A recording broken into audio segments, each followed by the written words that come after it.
చింత చెట్ట ఇదే బ్రహ్మంగారు ఒక దీని కింద కూర్చొని కాలగ్రహం రాసింది అద్దాల మేడ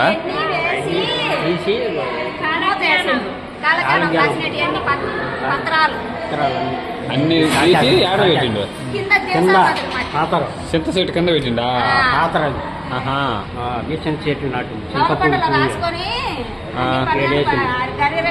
తీసుకొని వచ్చి బ్రహ్మ స్వామిని అయ్యి వాళ్ళ కొడుకు కళ్ళు వచ్చినాక ఏడు చింత చెట్టు కింద ఊడిసి కింద చింత చెట్టు నాటిందంట.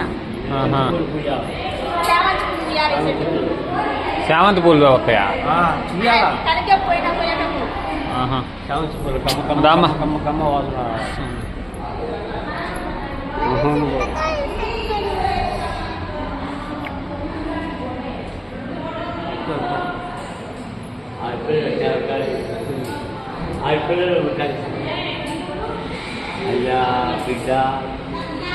బ్రహ్మంగారు కాలజ్ఞానం రాసిన రవ్వల కొండ గరిగిరి అచ్చమ్మ పత్రాలన్నీ రాసి చింత చెట్టు కింద అన్ని జీవ సమాధి చేశాడంట. మొత్తం పత్రాలు అన్నీ ఈయన బ్రహ్మంగారు స్వామి పెద్ద చింత చెట్టు కింద నుంచి ఉంది గుళ్ళో పైదాకా అంత అద్దాల మేడ అంతా ఇది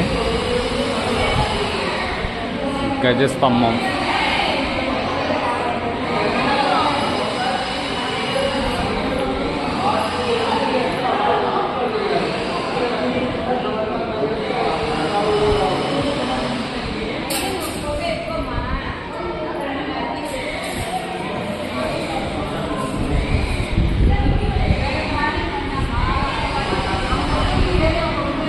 దమ్మా